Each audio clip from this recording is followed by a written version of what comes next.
Welcome, Shin. It's a pleasure to have you over, and thank you for making some time today.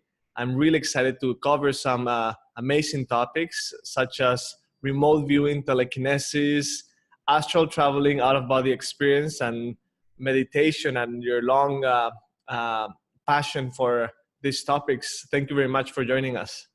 Yeah, thanks for having me. I'm excited to share with you and get into this stuff. Yeah. Mm-hmm.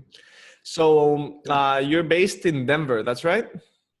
Denver, Colorado. Yeah, Mm-hmm. beautiful place, and it's becoming one of the more spiritual parts of the country in the United States. I think just because of the population growth and a lot of people are asking these questions. So yeah, I was actually gonna mention that I've been called to go to Denver and Boulder, that whole area. Many of amazing products that I love and follow are born in Colorado, and I've heard from many California friends that they're moving to Colorado because they feel too much pressure in their home state, and they feel that Colorado is like it's a hub.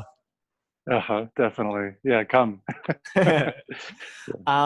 So is that where you're originally from? That's where you grew up?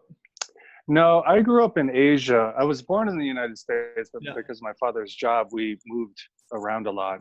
So most of my childhood was in the Philippines. Oh, wow. And then we were in Hong Kong for a couple of years, and then down in Brazil for a couple of years. So, and growing up, we traveled to a lot of other countries. So I was exposed to a lot of different spiritual traditions and a lot of different cultures. And so, which I think is a key component to my being open to studying different things, that I just knew that the world is a really big place and people have a lot of wisdom that shows up in different forms. So, yeah. Oh, wow. Whereabouts in Philippines do you spend some time? I spent about 7 years in Manila, in the capital. Yeah, it's a crazy city. When I lived a bit in Palawan, and every time I had to go to Manila, I was like, I'm from Mexico City. I'm from Mexico City originally, and I can tell you that Manila is like definitely by far way worse, at least what I've experienced. Yeah. It's an intense place. Yeah, but it's really interesting to know that you had that like multicultural or multi-spiritual perspective on life, because definitely it gave you a different perspective for what you're doing now. How were your parents? How was growing up with your parents? Were they like spiritually oriented? They were open-minded to your curiosity? They were pretty open-minded. They were Catholic, so my family's Catholic. So and they were very strong, devout Catholics. So we went to church every Sunday and did the mass and everything.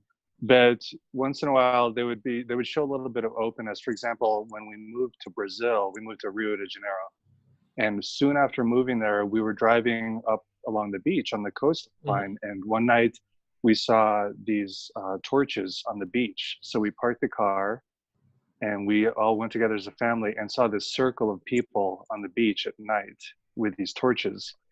And they invited us to come stand in their circle.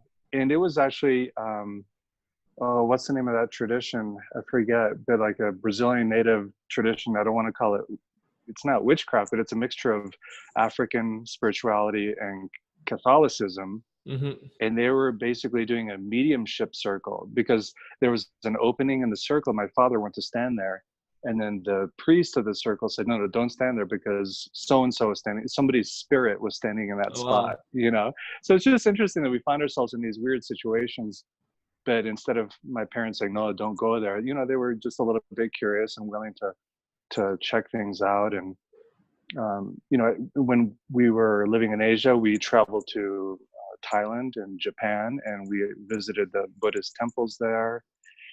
One time we went to Egypt and we checked out the pyramids there. So I think that because they were exposed to these aspects of history, just seeing that humanity is really old and it's really varied, that they're probably more open than a lot of other very Orthodox Catholic people are. So, Now, in terms of my development, though, when I was in my 20s, I decided to become a Buddhist practitioner, and I took the vows and everything. So I was very serious about Buddhism at the time. Today, my viewpoint is different, but at that time I told them, and I think it was very, very difficult for them. very difficult for them. But in time, they grew to accept what Mm. what my path was looking like. And even what I would tell them is, I think I'm a better Christian now than before I was a Buddhist. So it's, Mm. in a way, I was actually starting to live more of the Christian ideals as a Buddhist than when I was just trying to be a good Catholic. Mm. I just had to find my own way to that. So Mm. Oh, wow. today I wouldn't even call myself a Buddhist anymore, though. Mm. So. Well, I'm curious to know what happened in your Buddhist development, because I'm very always attracted to Buddhism. I don't know if I consider Mhm. myself Buddhist either, but I've read my books and I definitely share a lot of the teachings. What carried you away from this Buddhist lineage? Mhm.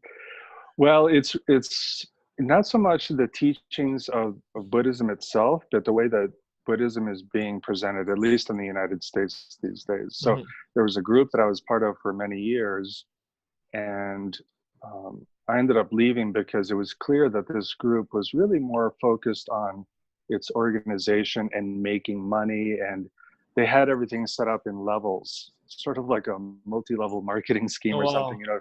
that they, if you want to reach enlightenment, it's at this level. So first you have to pay a lot of money to go to this retreat and get a certain empowerment, and then go to this next level. And so anyone who's very serious about this would have to spend thousands and thousands of dollars over the years, sort of climbing the levels. And they could do these levels, and it didn't even matter what their inner Hmm. experience was. Like, how can you tell if someone is waking up or not? Yeah, yeah. Well, these groups, I don't know how much they really care. What they really seem to care about is, making a lot of money and putting people through the paces.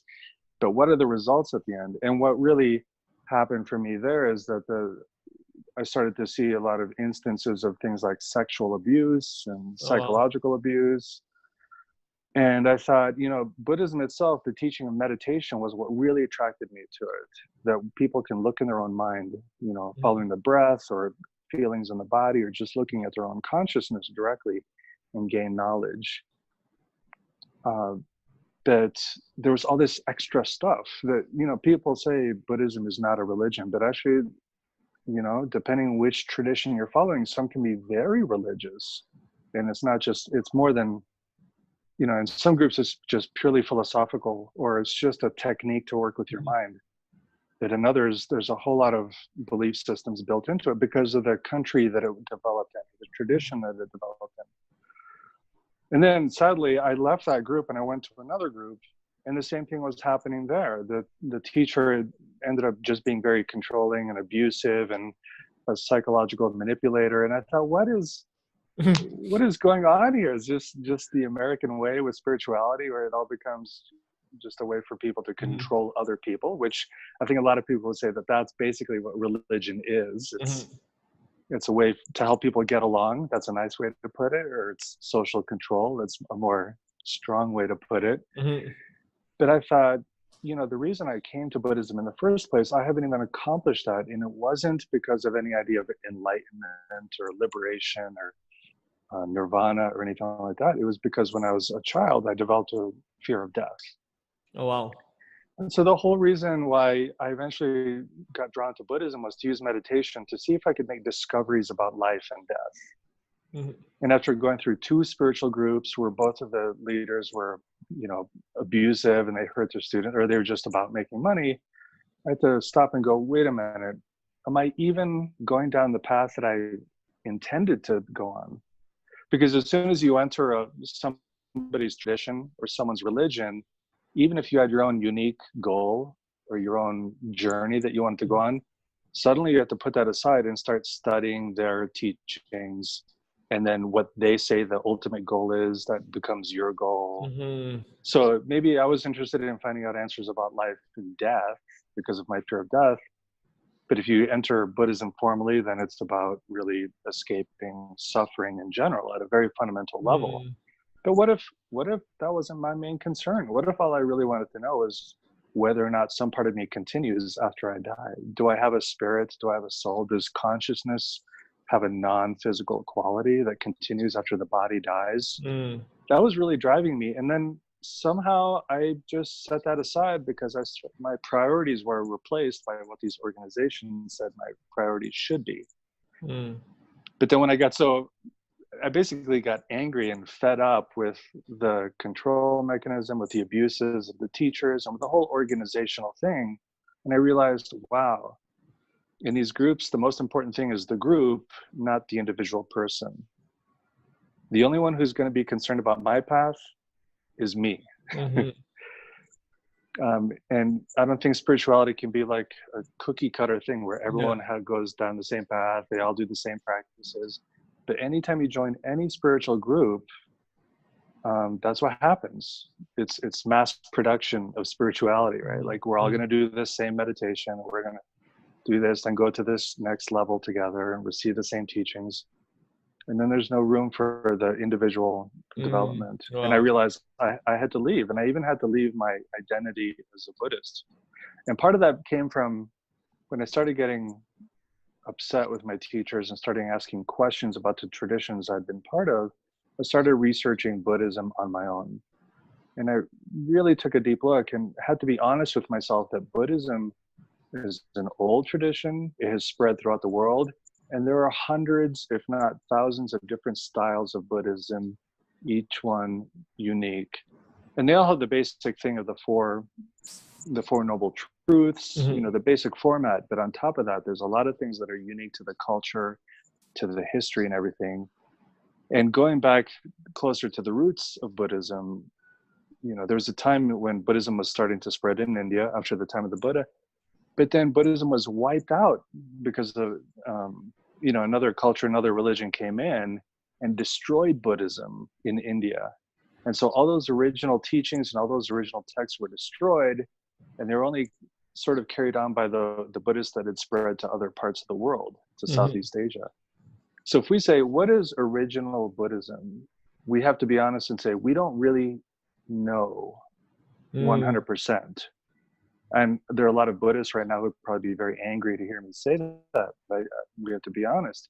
Maybe we have most of the teachings, but I don't think we have all of the teachings that were originally there.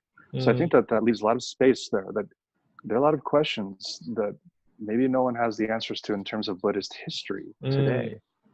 And all of that for me is just a way of saying, you know what?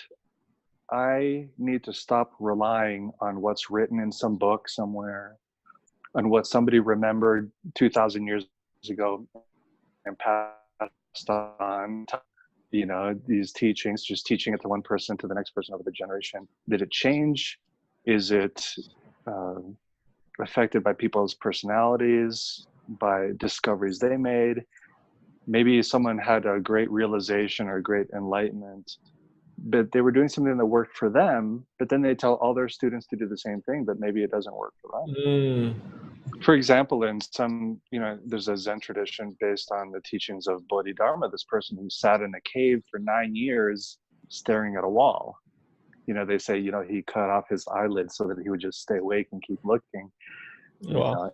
And then, so you have a tradition where people sit and look at a wall and just, they're there with their awareness, hoping that something cracks, that some enlightenment comes. Well, why? Because it worked for this one person, do we say that it will work for everybody? And I'm just using that as an example. So I don't want to insult that tradition, because maybe there are many people who have woken up or achieved enlightenment with that method.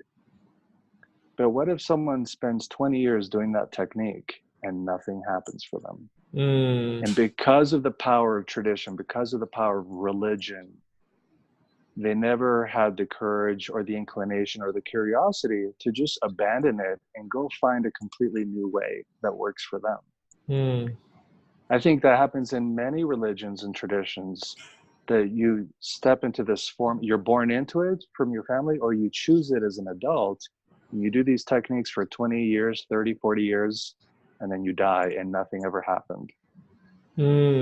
When maybe at a certain point you should have stopped and found a different way that works, And it's tricky because I think it's entirely possible to follow a spiritual teacher or a group or tradition, and because it feels like something is happening, maybe you get a special name, or maybe you wear special clothes, or you have 10 books that have all the teachings and you memorize them, maybe it feels like something is happening to you, that you're developing or changing, then maybe it's all on the surface. And all Mm. those deep questions are not actually being answered. Maybe you're not really changing.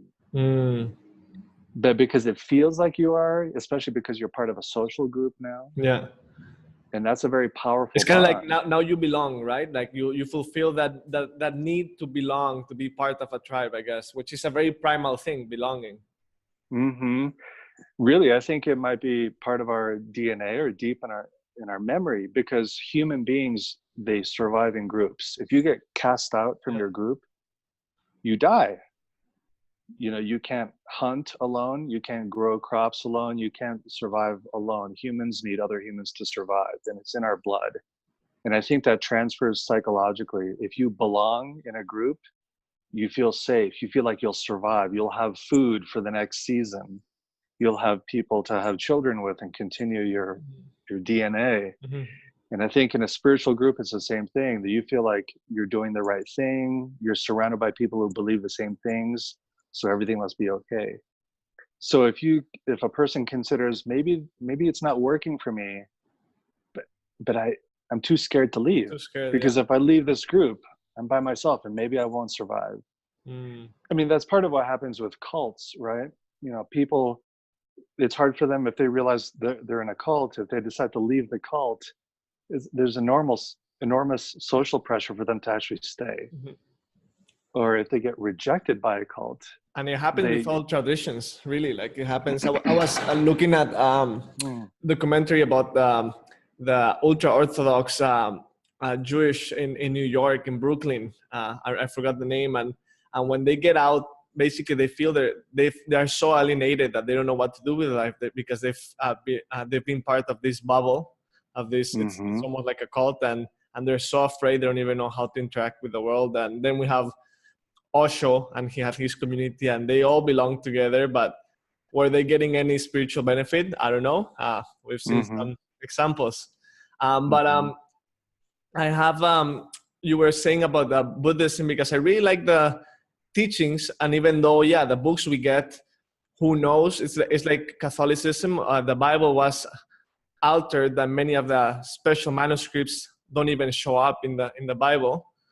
But mhm, in Buddhism, they really talk about like always getting initiated by the master, initiated. And I think, and for me, it's always been like something that draws me back. Is like, really, do I need to go for somebody to initiate me? Like, and that creates the whole pyramidal structure that we were talking. That mhm, then you need to either pay or offer all these offerings. As they talk about flowers and sacred incense, but now it's money. mhm, And I think it takes power from you, and it gives the power to the guru or to the top person in that group. And that's why your teachings are so interesting, because I think I have no experience with telekinesis or remote viewing or astral travel. mhm, Maybe a little bit astral travel, not consciously, but I think those are mhm. the skills that bring the power back to us, so we can write our own uh, sutra of love, I guess. Absolutely. That you put that beautifully, and I agree with you completely. The interesting thing about Buddhism and even Christianity is they were both begun by people who left the tradition that they were part of. They realized it didn't work for them. I'll just talk about the Buddha Yeah. as an example. He grew up in a Hindu society and everything, and definitely a society where there were gurus, or you had to go get a blessing from a teacher or whatever. And at a certain point, he left, and he just decided to sit down by himself and look at his own mind and figure it out on his Mm-hmm. own. Mm-hmm. And then he woke up. And then people do what people do. He died, and then it became a religion and an organization and a Mm-hmm. tradition and everything. So in Jesus, you know, he made his own discoveries, and then he gets crucified, and then his teachings become an organization, you know, social control and everything. But it began by a person who left everything they knew and found their own way, Mm-hmm. looking within. And so telekinesis, lucid dreaming, out of body experiences, remote viewing, all these are activities of the mind that a person can figure out on their own within, that you don't have to go give money to a guru. You don't have to get a blessing from someone. You don't have to give your personal power to somebody else to have these experiences. What you do need is your own self-discipline, because they all take work, a lot of curiosity. But I think, I'll just speak for myself, what I needed and what I still need today, more than anything, for me to continue working on these things and making new discoveries, is that deep down desire to find that truth. When I had your own truth, right? Like your own truth, which is very important to state, because if you had stayed in the group, then you will have the group or the collective truth, but you were looking for your own truth. Yeah, and it's really important. That's a good point, that it's my own truth that I found, because if I measure my results against what other people say or what other groups have, in many cases I might think, oh, I'm doing this wrong, or I'm not having the right kind of experience. But with these things, they're very subtle experiences, and it's very possible for any human being to have an experience that nobody else has ever had. For example, with a lot of people ask, is there a difference between lucid dreaming and out-of-body experiences? And I think, sure, in a black and white world, yes, they're two very different things. One is a dream state, and the other one is different. That the mind is separate from the physical body. But in my actual experience, I've had strange things happen, where sometimes I'm having an out-of-body experience and a dream is happening in my consciousness at the same time. Oh, wow. I've also had lucid dreams where my consciousness splits into two different personalities. I'm two versions of Sean in the same dream, and my consciousness is divided. So it's like being two people at the same time. And I don't hear a lot about that on YouTube or on Facebook groups or in books, but if I didn't have that sense of individuality and independence, if I was part of some spiritual group and I said, hey, I had this experience last night, they might say, oh, you did it wrong. You did it wrong. Or that's not supposed to happen. Like, forget about it and go back to what you're supposed to be doing. But because I'm an independent spiritual seeker, I don't have that limitation.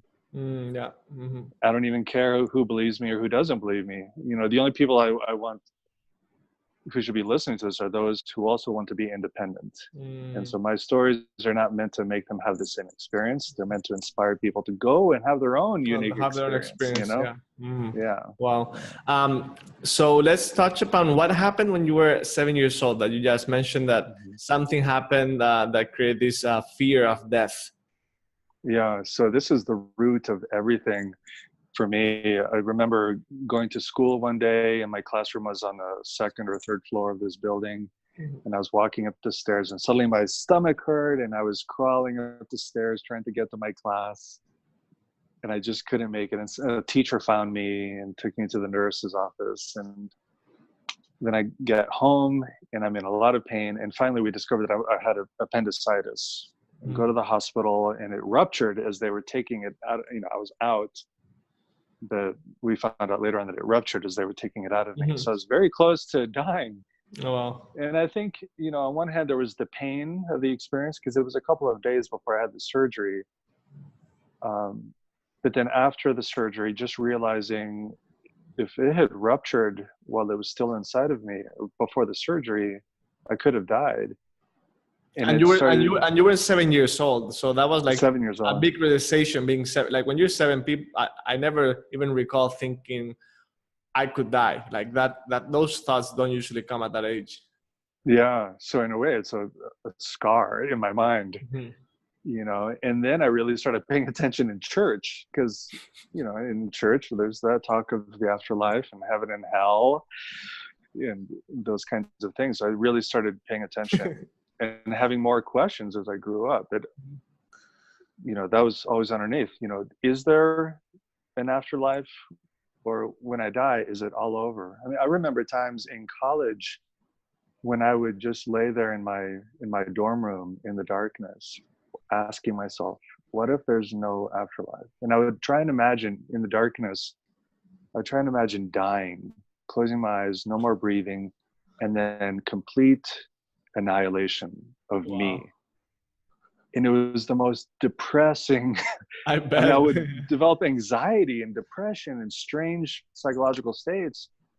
And I only did it a few times, and I decided I need to stop doing this because this could actually psychologically it could damage me. But it's really a frightening thing to consider. But I What think if this is it? I think I wouldn't like to say most, but I think many people I know think that's what it's after. You know, I think that's what they envision. That they feel that this is the last thing they're gonna be living. That after dying, it's just pitch black and abysm or whatever.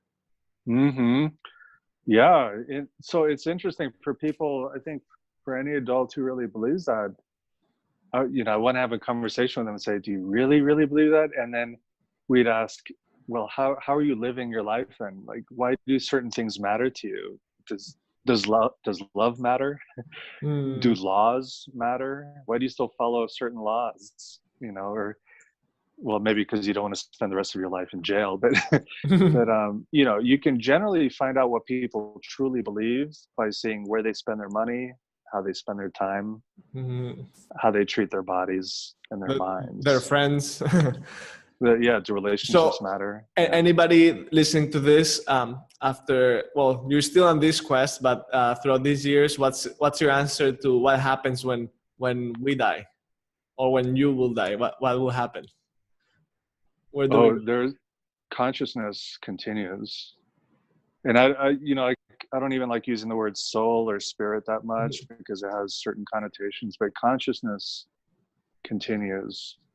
And it's not like suddenly, I'm free of my body and I'm this enlightened spirit or anything. It's not, because the times I've had out of body experiences, I'm still confused Sean. I still have my personal issues. And I think having an out of body experience is not the same thing as dying and continuing, because I'm still connected to this body, and my brain is still functioning. So a lot of the personality is in the brain. A lot of the subconscious functioning related with growing up and everything is connected to the brain and the human nervous system. So in the out-of-body experience, there's a blend of the current physical life, but then also our deeper non-physical consciousness. And somehow they're still communicating because the body is still alive. So it's not like suddenly I understand everything and all the universe secrets or anything like that. But it gives me the confidence that at least half of me, my non-physical half, will continue. And then whatever's associated with my physical brain, including subconscious tendencies, mostly needed for moving my body or making very quick decisions in the physical world, that dies. It's some part of me, I think a deeper part of me, that invisible, non-physical aspect of mind goes on. And it's not a permanent thing. It's not unchanging. It's constantly changing and growing. And maybe it gets softer, and maybe other parts dissolve over time, or maybe it changes, or maybe it finds a new physical form, which a lot of people would call reincarnation. But I don't know for sure. These days I'm very careful with what do I believe versus what have I experienced. So I think reincarnation is a possibility. I don't think it's required for everybody. There's some spiritual traditions that say everybody gets reincarnated as soon as they die. Well, I don't know if that's true. Maybe it's a choice. I don't know if it's automatic, Well, obviously in Buddhism, they talk about that you shall break through your practice the cycle of birth and death and all that. Yeah. And they have the view like birth and death as a source of suffering, and that's why you want to break it. But I know other spiritual traditions that are not religious, they're just spiritual, where they say actually the soul chooses to be reborn because they see human life as a school or an education. And so it's a choice, and it's in that way it's an honor and a privilege to find a human body to grow up in, so you can learn and experience suffering. So suffering is not necessarily a bad thing. It's actually necessary to make new discoveries and to learn and grow as a soul. So there's two different perspectives. Is suffering bad or good? Is there something to be avoided? Or even seeing life as a suffering for many, being in this world is it's the most beautiful gift in life, and it's not suffering, and it's not a punishment for our karmas or whatever. Mm-hmm. For some, it might be dessert after 1,000 lifetimes. Maybe they come back because they just want to celebrate and enjoy and have fun. Who knows? Yeah. But that's, I think the key point is it's different for everybody, that these experiences serve different purposes for different people. And so to say that it's any one thing, I think it's very, very, very limited style of thinking. You know, it can be different for everybody. Wow. Yeah. Thanks. So let's get to the magic. You know, when I was reading your bio, I was like, man, it seems like you are like a superhero coach. You know, like you can show people how to do telekinesis, lucid dreaming, out of body experience, and use their psychic abilities to work through the and do remote viewing. I was like, man, like anybody that can learn those techniques, I'm pretty sure well off, at least most better than most people that don't have these skills. So you know, the first time I heard about remote viewing, it was I used to watch many conspiracy like videos and I don't know, like whatever YouTube channels, and I heard about the Stargate program. Could you give us some information about that? Sure. The Stargate is a code name for one of the government programs in the 1970s, and it's not the first one. There were programs that came before it and programs after it, but that's a popular one that most people know about. But basically, in the 1970s, there was a group of physicists and scientists who worked with psychics. For example, Ingo Swann was perhaps the first psychic that they were working with. He was an artist. He was also a very psychic person, and they did a lot of psychic experiments. And he got bored very quickly with, you know, what's on this paper. He said, I'm bored. I want to do something different. Can you send someone in the city? Don't tell me where they are, and I'll see where they are. And they realized that he could do it, and that other people could learn how to do that. And they realized that perhaps because of the Cold War, perhaps governments like the Soviet Union were using this for spying. And so these people talked to the government, and so the United States started putting money into these programs to train American psychics to, you know, I don't want to say just to spy, but to find things. For example, they found aircraft that have gone missing. They found, for example, new submarines being built in the Soviet Union. So gaining information across thousands of miles across time. They could also look into the future and the past. But the funny thing is they weren't out there hiring psychics. You know, for example, the first official psychic program, the remote viewer #1, his name is Joe McMoneagle. And they found him because he was in the army and he was really good at surviving. He fought in Vietnam, and he led a lot of troops there. And what they found by doing their research was that some troop leaders, they led by their gut instinct, you know, when to stop, when to move forward, when to duck, what kind of decisions to make. Sometimes you don't have physical information, you have to go with your gut feeling. And he was one of those people who had a very good gut feeling. So they interviewed him and started working with him and found out that he was very good at this. And then after him, they found other people through the army or other armed forces or government agencies who had a natural ability. And then they found people who they just said, let's just try it with you. People who never claimed to be psychic, but they needed to do scientific research. So they needed a control person. And so they would pick people who had no experience of being psychic, and they would teach them the technique, and they found out that they could do it too. And so they discovered that actually this is a human thing. Now, some people are naturally better, and if they train, they can just become more constant or have constant success with it. And some people are not so good, like any sport. Anyone can learn how to play tennis, but not everybody's going to be Andre Agassi. You know? Okay. But it was a possibility for everybody. Okay. Wow. Yeah. And that's what I found myself in teaching this to people. They don't have to believe in it. They just do the technique, and sometimes they get very interesting results. So, and some people are naturally better than others. I'm actually not that great at it. Mhm. I think my super skill is just teaching people how to look at their mind. I'm not particularly super psychic or anything. I just train a lot. But my joy and my skill is to help people train themselves. So, but Mm. it's not like I'm not a super remote viewer or anything like that. I can do it, but sometimes I fail completely. I mean, everybody does too. But Like, I've seen yeah. on Facebook that there's I think a few groups of remote viewing, and I think they do challenges like they do, I don't know, like they hide something and everybody has to try to find it, and I just find that it looks like the league of superhumans around the world. Mm-hmm. So honestly, I see what Yeah. they're doing. I'm like, okay, they're looking for these kind of things. I don't know what's their spiritual development. Maybe they're Mm-hmm. doing the remote viewing while waiting in the line for McDonald's. I don't know, because so Well, it doesn't include spirituality with remote viewing, but it's a really yeah. awesome skill. Yeah. Well, one thing I've heard from about the original remote viewers and others is that along the way they discover certain spiritual principles within themselves. You know, that they notice that, oh, this means that we are truly connected to each other on a very Mm. deep level.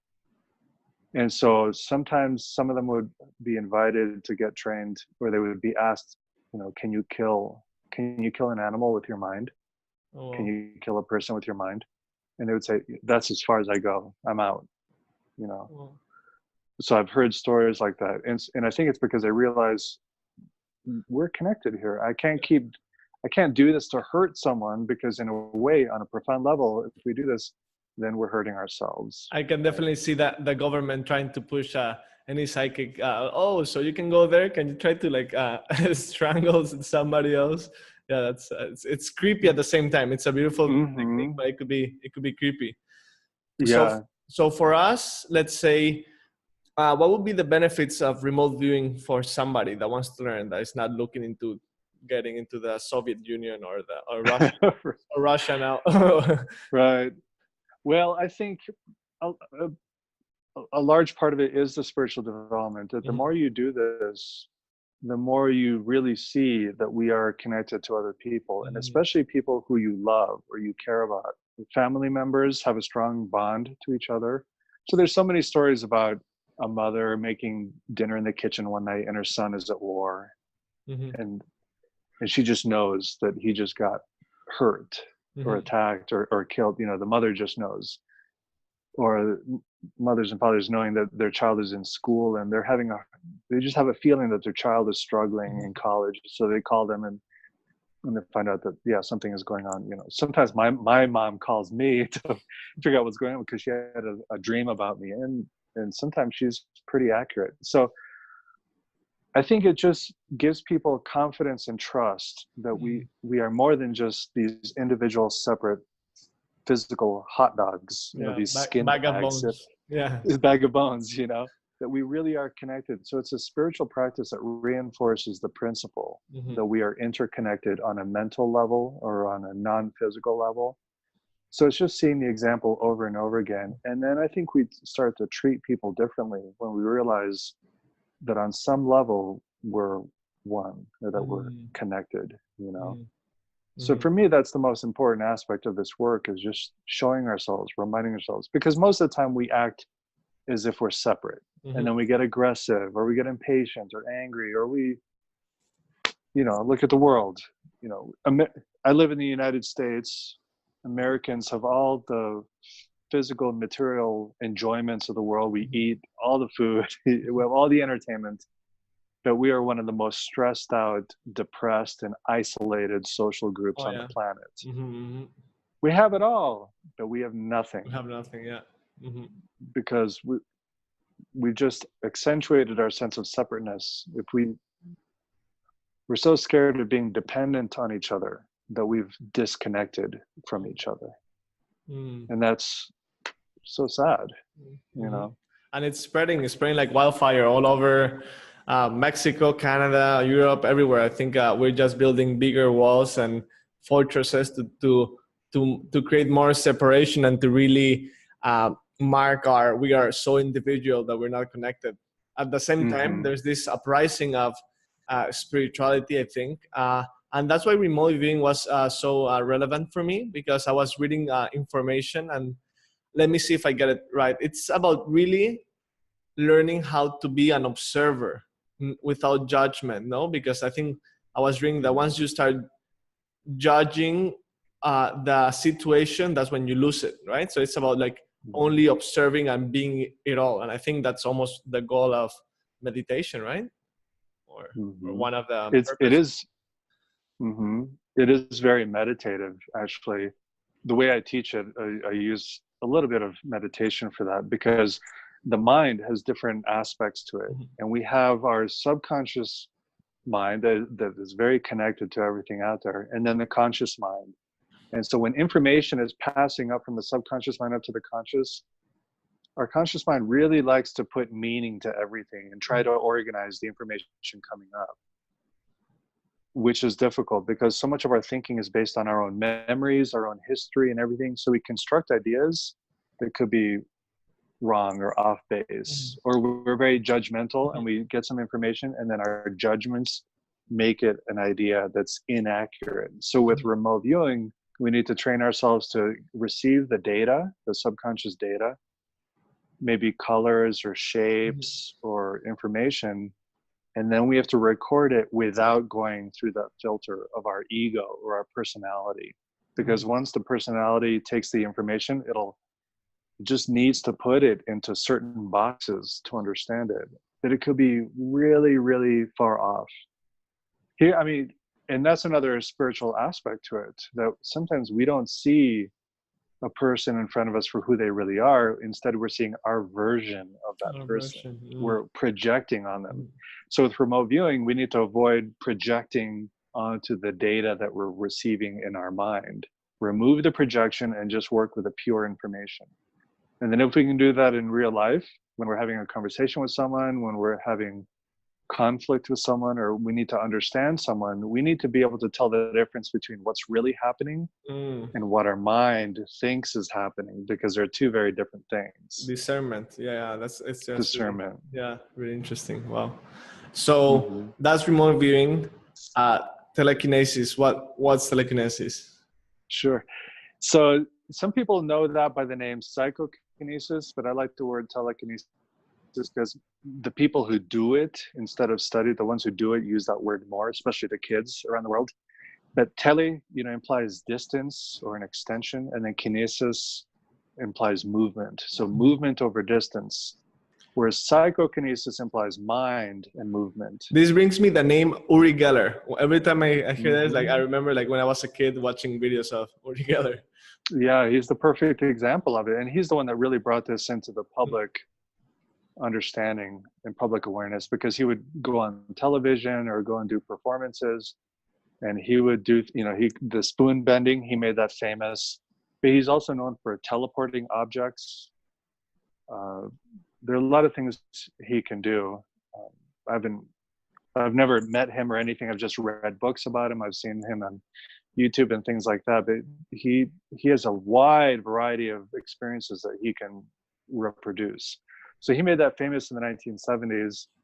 And this terrible thing happened because one night he went on the Johnny Carson show. And the agreement was he was just going to go there to chat. But then they surprised him with a test. And so they set up some things for him to use his psychic abilities on, and he was not prepared and he was not warned. And it was basically a trap. And from what I know from my own experience with telekinesis and remote viewing and everything, is that stress and tension or feeling aggression from other people is really bad for psychic ability. The psychic person or any human being doesn't perform well under negative pressure. And so here he is on national television, and suddenly they put this test out there, and he didn't do very well at all, and that basically destroyed his reputation. I think it's character assassination that they did to him. It was just, he failed once, but he failed on television, so then everybody who wanted to tear him down, suddenly they had fuel to do that. They had ammunition to do that. And the funny thing is, there are many instances when he would do things on television. For example, he would affect people's watches or bend silverware. And people across America would go to their kitchen and the spoons in their drawers would be bent. Or if they had a watch that was broken, the watch would start working again automatically, just from watching him on television. Wow. And this happened to thousands and thousands of people. But then after the one time he failed on the Johnny Carson show, it's as if everybody forgot all the times that he was successful. Mm-hmm. The human consciousness is a fickle creature. You know, it's very, very sad. So, you know, and I experience aggression every day on the internet from people who don't want to believe what they see. They just want to downplay it. They think it's a magical trick or something like that. They just refuse to believe. Mm-hmm. And it always has to do with someone's upbringing, their religion, or maybe they think that they're being scientific, but that's not science. That's called scientism. Well, they're doing the opposite of remote viewing. They're projecting all their fears and all their, excuse my French, all their shit into your video, for example. So they start bringing out things that they don't like about themselves by watching your video. But yeah, that trolls and such, they're plentiful nowadays. Absolutely. And it's really sad because what I try and say is, you do it. As soon as you do it, that's the best evidence. Yeah. And you can do it. Anyone who has doubts about this, take a chance and dedicate several weeks or months to trying any of these abilities, learn the technique and practice it, and you will succeed if you don't give up. Which is another main point of all these techniques that we've talked about, is it all has to do with trying, working, and never giving up on yourself. People hate discipline. Right. And I think it's and I believe it will be also like a exercise of trusting your own potential, no? Not letting only yourself or somebody else on YouTube doing the magic tricks, but also trusting that you can do this, you can acquire these abilities, right? Absolutely. Because then that's a lesson for life, that if you can learn, let's say, if you can teach yourself to do telekinesis and you're able to move an object with your mind or your energy, what does that mean about the rest of your life? Maybe you want to start a new business and it requires the same thing, that trying and not giving up and going through the struggle and the doubt and believing in yourself.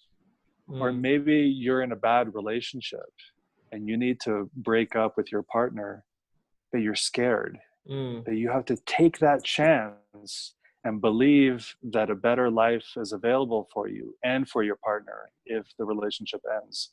I mean, these are extreme examples, but I think everybody faces these extreme, issues, right? Yeah, extreme, but very real and very. It happens almost every day to some human being in the world. So the other one will be astral traveling and out of body, which you already explained that they're different, out of body and astral traveling. Astral traveling, I'm really interested in this one because I've always thought that dream state is as real as the awake state. It's just that we close our eyes and we probably leave this physical body and we go on another journey. What is astral traveling for you? Okay. So I just want to clarify, because I think we're using the terms differently, because earlier I was talking about lucid dreaming and out of body experience. Exactly. Is that what you're talking about? Okay. Yeah. So lucid dreaming is your brain is dreaming. It's in the REM stage of sleep, except you realize that you're dreaming while the dream is happening. So for example, right now, if someone is watching this program, if they're watching your show and they realize that the show and them is actually in their dream and they're actually asleep in bed right now, that it's as if they're awake, that's a lucid dream. But their mind is in the body, the brain is doing what it does several times a night, going into the REM stage. So it goes through different cycles of sleep through the night, and every cycle includes REM, and they're there. An out-of-body experience, also known as astral travel, that means that the mind, which is not the same as the brain, but the mind has actually changed its position from thinking it's inside the body to outside the body. So you're experiencing reality from a different perspective. Now, astral travel, the word astral has to do with the stars, right? And I think a lot of people refer to that meaning that you leave the body and you travel among the stars or something like that.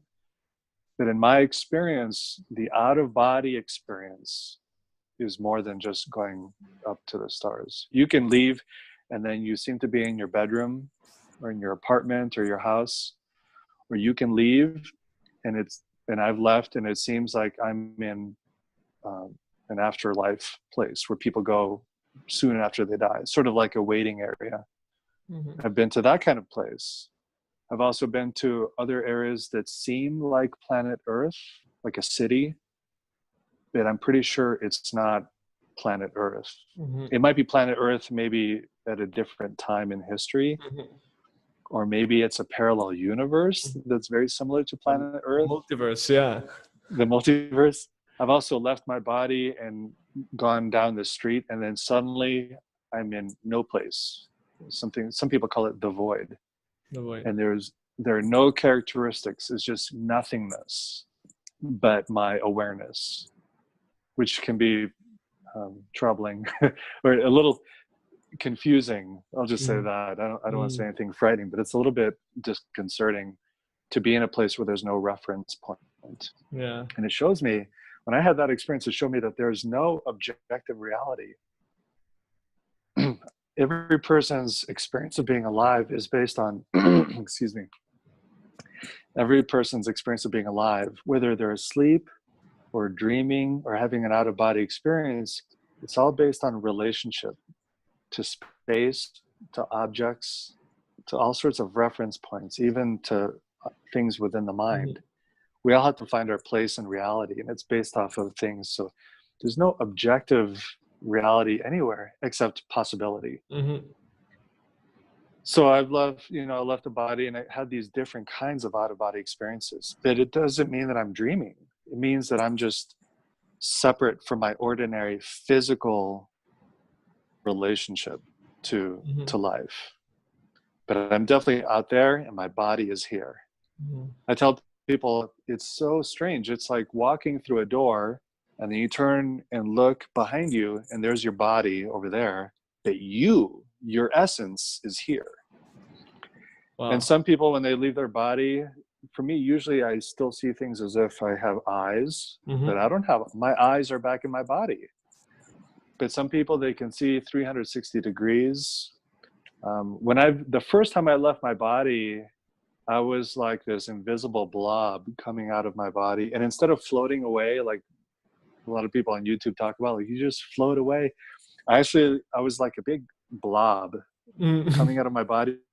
And I went down on the ground and I was stretching across my living room floor because I was on my couch. I was stretching across the carpet and I was invisible. I looked and I was just this blob of awareness.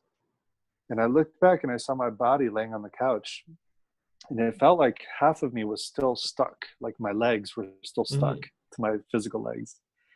But I realized what was happening because I've been training. I trained for 13 weeks to have my first out-of-body experience. I trained every day, very hard. And I did it. But I looked back and I was so excited. And just like that, I was back inside my physical body. And then I just opened my eyes. I was like, I did it. And in that moment, my fear of death that I had ever since I was 7 years old was gone, completely gone. Wow, what a revelation. Yeah, it was amazing. Just psychologically, the fear of death was absolutely gone. And the other benefit was, at that time, I was still part of one of those spiritual groups where the teacher was very abusive and controlling and everything. But making this discovery for myself gave me the inner strength to say goodbye to that teacher. Until I had that moment, I was too scared to leave because I thought maybe he has the answers and I need to stay with him to get the answers from him. As soon as I had this discovery at my first out-of-body experience, well, I was basically able to say, no, I don't. Yeah. I mean, it felt like that. I was like, I'm done. I'm free. I can find the answers for myself. I don't need to give my personal power to anybody else ever again. Because I know if I try hard enough, if I train regularly, all the answers are within me. And every time I see a human being out there, I know that they have their answers inside of them. And the question every person needs to ask is, are you going to give your power to someone else to try and get the answers from somewhere outside of you? or are you going to dedicate yourself to looking inside yourself, because the answers are already there. Mm. Everybody has to make that choice. Mm. Or not. You Or could not, yeah. just live life and not make the choice and Yeah. just enjoy life, whatever that means for you. So, Mm-hmm. yeah. And I think people, I also do retreats, and I see that everybody wants change, but they're so afraid of really putting the hours, the 13 weeks you put into doing your astral travel, plus the Mm-hmm. research that probably took you to starting those 13 weeks. I think Mm-hmm. I don't like saying human nature is to be lazy, but I think it's a strong quality that we inherit due to our environment, and we always choose the Mm-hmm. path of least resistance. So if we can delegate our power and knowledge to a figure on a podium or somewhere, someone that has power regarding Mm-hmm. health, food choices, and our own health, it's easier to go for a pill that somebody gives you than going out every morning and running 30 minutes, or sitting in a satsang circle, having somebody tell you what being enlightenment feels because they're enlightened, and you shall wait for your Mm-hmm. moment and come back 13 lives later, and maybe you can experience that. But I think that's why these practices are so rewarding, and it's amazing to hear your story. How for you it's a beginning of a new era of liberation from the spiritual community and the beginning of many new things. Yeah, it's ironic, right? There's no app that can make you have telekinesis. There's no app to give you an out-of-body experience. You Yeah. can't push a button and have it. But at the same time, For technology and the now, let's internet, say for now. for now, yeah, Maybe they do like yeah, waypoints that you like. If you can astral travel to certain point, it will click in the cell phone something, because maybe, they're doing a yeah. lot of things with the meditation apps, Muse and such. Yeah, Mhm. Absolutely, they can help you train your mind yeah. for sure. But there's no instant. The only way to instantly leave your body is to die or to have a near-death experience, right? But the, but Or that's even I would say, I don't know. Do you have any experience with plant medicine? no. But I should have mentioned that too. Yeah. That is another way to do it There's without because killing yourself, right? yeah, Yeah. there's when you were saying that you went to this void. There's this medicine I use, and I facilitate, which is the bufo, Mm-hmm. the 5-MeO DMT, and Okay. the difference from ayahuasca or other, that it takes away duality. So there's no longer you. So people Mm-hmm. basically everybody has a different experience, but they all come with the same message that they died, and they say that it was very scary at the beginning because they were in this void. They said there was no me. There was not even feelings of me or fear. I couldn't even fear because there's no me. And even Michael Pollan, who recently wrote a book regarding how to change your mind, psychedelics and such. He says that he cannot tell you the story because there was no background and there was nothing to relate. So it was complete dissolution. Mm-hmm. Yeah, it's amazing that people have that kind of experience, and in a way, it's sort of like the bigger death, the spiritual death. You know, Mm-hmm. it's not complete annihilation, but it's something else. It's beyond words. Mm-hmm. You really cannot, and I've heard that from other people, and I've had experiences like that you cannot put into You cannot language. put into words. It's We're not meant to be yeah, sharing those things with words. Words are just too small. nah, Yeah. way too small. Yeah. Absolutely. I guess But even happens when people ask you, so what does it feel to astral travel? It's like, dude, you have to join me on an astral travel journey, because how can you share this with somebody with intellectual words, I guess? right. And really, the words are just, they give people more ability to just deny it and say Deny it. that's not real. Mm-hmm. But luckily, and that is the hard thing. I think that's why these things take time, is because, for example, when I was training to have my first out of body experience, or training to do telekinesis, it took me 2.5 months every day training to move the object of my mind before the first time. And the reason both of these for me it took so long is because it's something I'd never experienced before. It's these are experiences that normally a human never or rarely has consciously. Like, so for example, we all know what chocolate tastes like. We all know what oranges taste like, or Mm-hmm. what beer tastes like. can you imagine tasting a flavor that you have never tasted before? No. Even if someone tries to use words to tell you what the flavor is like, I you don't think know what that the, tastes the like, only right? thing I could compare to that would be, have you ever had durian, which it grows a lot in? Yeah. I know So, what it smells like. yeah, It's so people, terrible. it smells really different, but trying to explain somebody what it tastes, and people give that face because they've never tried. It's such a Uh-huh. mind-boggling experience that they're like, I don't even know what to reference this. So yeah, Yeah. But that's what these experiences are like, that they have no reference yeah, until they actually have the experience, and then they know exactly. It's like losing your virginity. yeah, It's when you're a child or a teenager, it's like a legend. Oh, yeah. having sex for the first time, it's amazing. And you're trying to have this experience that you don't actually know what it feels like. Mm, Only people who've had it have that knowledge. And I mm, think that's the way with spirituality and with these experiences. You don't get the knowledge until you have the experience. And until then, it's a matter of faith that you're training every day, or training several times a week, trusting that something will happen at the end, and then you'll have the knowledge and the mm. experience. And I think that's a key element, what you just mentioned, that we've been way too long trusting on faith and relying on faith, giving our power due to that faith. Oh, because you have to just surrender to Jesus Christ, or surrender to Buddha, which is totally fine, surrendering to any of those. Mm-hmm. But we're in a time of experiencing. I think there's too much intellectual knowledge, and there's too many books, but we're Mm-hmm. lacking the experience. That's why plant medicine or the skills you're sharing are so valuable, because people are looking for something tangible to experience. We're tired of just knowing. We want to experience. Every single cell wants to vibrate to that intelligence, I guess. Yeah, that hearing you say that reminds me of a thing I saw on Facebook recently. It was about um, what are those goggles people wear for the artificial reality? Virtual reality. Yeah, yeah. Right. Well, this one was a joke, and so they had the lens cut out. It was just cardboard. Like, oh, actual reality. This person was walking around like he's actually going to experience by touching, and it's kind of a joke on this thing that we're so into artificial reality or virtual reality, but that's just information. It's not actual real experience. So I think people are very thirsty for the real Can, experience, can I right? share? Can I share something now that you mentioned that? I was listening Elon Musk, and he's mentioned it a couple of times already. He mentioned it on Joe Rogan, and then in a symposium, I'm thinking Saudi Arabia or something, the Emirates, which is really creepy in a sense.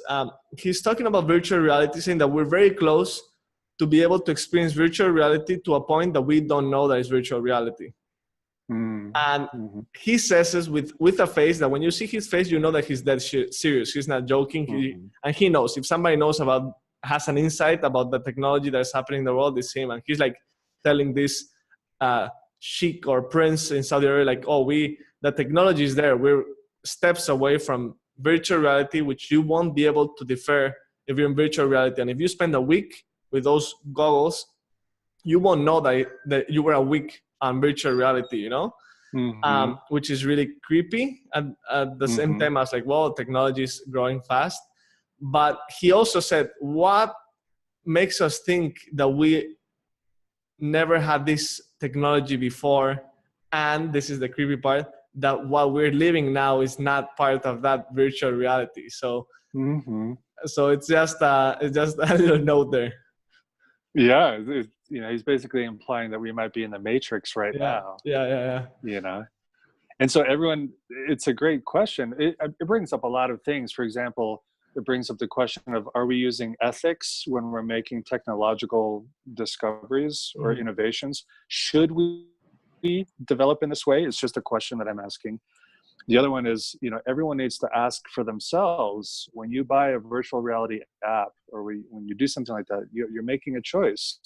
What kind of life do you want to have? You could spend the next 40 years in a virtual experience, which we don't even need the internet for. People, ever since the invention of the television, people have been killing themselves just by sitting and watching TV every day. They have no more life. They just go to their job, they come home, they watch TV, and then they die. And that was their life. And now we have the same thing with iPhones and smartphones and computers and everything. So everyone has to make the choice. We could talk about the direction society is going, but at the end of the day, for you or me, I have to decide today, am I going to live a human life, or am I going to live an electronic life?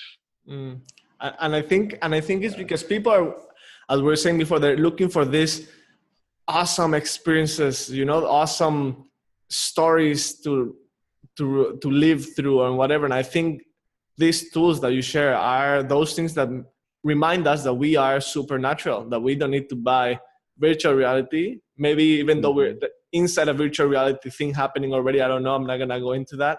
But at least by learning these skills, we can start living our life like superhumans through breath, through meditation, through astral traveling, through telekinesis. Even if you just move a little tinfoil paper, like I've seen in the videos of your course. But that's big. It's just trusting that you have the power to do that within, it was what, how long did the people in your video were training for? Like evening session? 2 hours. 2 hours, Yeah. Imagine they spend a year training. They could probably move mountains, as the saying has always been. So why don't you tell us a little bit what people can expect in your courses, any of the courses? Sure. So I have my online courses for telekinesis, and that goes step by step for learning how to move small objects like tin foil or paper under a glass container. So by the end of the course, you can stand 10 feet away and using the technique, move the object inside, which really shows that there's some aspect of consciousness that is not limited by space. And let's say that tinfoil can't physically move except by consciousness, because it's there's no wind, nothing can alter movement, right? Yeah, right. When you're up close, you might say, oh, is it heat? Is it static? Whatever, all those questions. But I teach you step by step how to get further and further away and still control it. You can tell because the way you breathe affects your energy in your body. And then that affects the movement, reflects what's happening inside of your mind and your body, which is a principle. Anyone who knows Tai Chi or Qigong, things like that, it's the same principles, or energy healing, same principles there. And then I have courses for, if you want to have lucid dreams and out-of-body experiences, there are several techniques that people could choose and practice every day, because all of that is about training your mind to be conscious at a certain level while your body falls asleep. So as soon as your body falls asleep, if your mind is still consciously activated, or you've set some training and motion in your mind, then you'll have these experiences. Then you'll be able to separate from your body. Would that training for astral traveling even work for somebody like me? Because when I fall asleep, I'm like, they can come into my house, they can rob everything, they can leave my room empty, and I will still be asleep. Like I just lose complete consciousness in a sense. Like I just like drift off. Will it work for somebody like me? Well, you probably have to just train regularly and work with your sleeping patterns, but it's very much about using your intention so that you will allow your body to still fall deeply asleep, but some part of you stays awake. And you train yourself to recognize there's energetic sensations that happen right before you separate. And so just the desire, and that's the big thing, is the intention is, for all of these, intention is number one. And if you say tonight, I'm going to begin my training, my goal is to leave my physical body consciously, then some part of your mind is going to start watching what happens at night. And for a long time, maybe you just wake up and go, I sort of have a memory of being conscious, or maybe I felt some strange sensations in my body last night, or some things like that. And it builds up over time. What's important with a lot of this, with lucid dreaming and out of body, is keeping a journal every night. With lucid dreaming, you want to journal your dreams to help you remember more dreams, and then it keeps your intention strong. With out-of-body experiences, when you'll actually start dreaming more. Everything increases when you train. That's the thing, is you open one door in the mind for all these abilities. Wow. So if you get better at lucid dreaming, you might also start to be able to do telekinesis very easily. Or you train for out-of-body experience, your lucid dreaming ability might increase naturally. So you might start having more dreams or more lucid dreams as you're trying to have an out-of-body experience, and you record it all in your journal every night. your intention is getting stronger and stronger, and your commitment is getting stronger, and all of that will lead to your success. It's so much about the heart. It's, you know, it's not for lazy, scared people. It's for those with a desire, with that you have to have it, you want to have it, and which is a difficult feeling to maintain. You have to just keep building on it. So building rituals, I don't mean fake rituals, I mean real rituals, like using a journal every night is a ritual. Or writing down affirmations before you fall asleep at night, like, I will leave my body tonight, over and over again. It's programming your own mind, so that when you fall asleep, the program is still running, and then you separate from your body consciously. So intention is number one with all these things. And even with meditation, you have to know why you're meditating. With my meditation course, it's basically about achieving a state of peace and relaxation, psychologically and physically, because the body and mind are together. Sometimes people say, I want to meditate. And you ask them, well, what's your goal? And they say, I don't know, I just heard it's good. Well, that doesn't work. You need to know what do you want? You need purpose. You have to be like purpose driven. Yeah. Where do you want to go? Because your mind will take you there. And again, this goes back to relationships and jobs, career, or how much money you want to have someday. We know this from the Harvard studies and other psychological studies, that people who write down their goals are, I think, 70% more likely to succeed and reach their goal because they wrote it down on a piece of paper. Same thing with all these techniques. When you use a dream journal or an OBE journal or anything like that, or write down what your goals are, you're far more likely to succeed by keeping track, by writing it down. That's just how we're wired. Wow, so amazing. How long are the courses, more or less? Well, let's see. They all have a lot of videos, but you could watch the telekinesis videos. I think there are about 30 or 40 videos there. You could watch them all in one day. They're pretty short, and it's about practicing every day. So you might practice for a few days before you have your first success. Some people, their very first day on their own, just watching the videos, will succeed. Some people need a couple of weeks. Depends on your ability to relax, because that also requires a meditative state. And all these techniques, you know, I have recordings there to help get you in the state, almost like hypnosis. Because it's not about the conscious mind. It's about the subconscious mind. That's what taps all the energy that's involved. So how do we get into that deeper level of ourselves while we're awake and conscious? Practice, practice, practice. And they're all very relaxing. So it's very enjoyable, actually. I bet. Yeah, very rewarding. Awesome. Well, it's so much information here. It's a lot. Yeah, it's a lot. And I'll definitely, let me finish with one last question. So from what you've experienced, near-death experience, almost dying from appendicitis, and being in communities, spiritual communities that were more like profit-driven or guru-driven, to where you are now. If you had 1 minute on national TV or worldwide TV, all the channels tuning into you right now, and you have 1 minute to share a simple message that everybody could benefit from, what would it be? Love is the way, because love is a sense of relaxation and connection, and recognizing that we're all the same, that we're all one, and we all want to be happy. And if you do everything with love, you'll reach your goals. You'll find your truth. We'll respect each other, and let everyone find their own way, because we'll trust each other.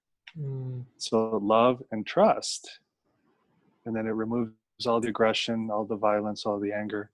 But it also accepts all this pain and suffering that happened too. We have to remember that we learn from our suffering. And that's a form of love too, that kind of acceptance. But even though it seems all this stuff seems psychic or mystical or everything like that, at the basis is love. It's love. You actually learn to love more when you learn these abilities. I bet. You can't help it, because you see, oh, we're all connected. to all the animals, to the planet, to the universe, of course. Mm-hmm. You know, yeah, so love. Love is the way. Awesome. Uh-huh. Well, Yeah. thank you very much. It's been super interesting and definitely lots of content to re-listen, re-watch, and definitely very inclined about learning more about your courses. I'll add a link to your website on the description. And I'm sure we're gonna have another conversation down the road, because I think this is just the beginning of astral traveling and telekinesis and remote viewing in our podcast. Thank you very much. Thank you so much. Thank you. You're welcome. Take care.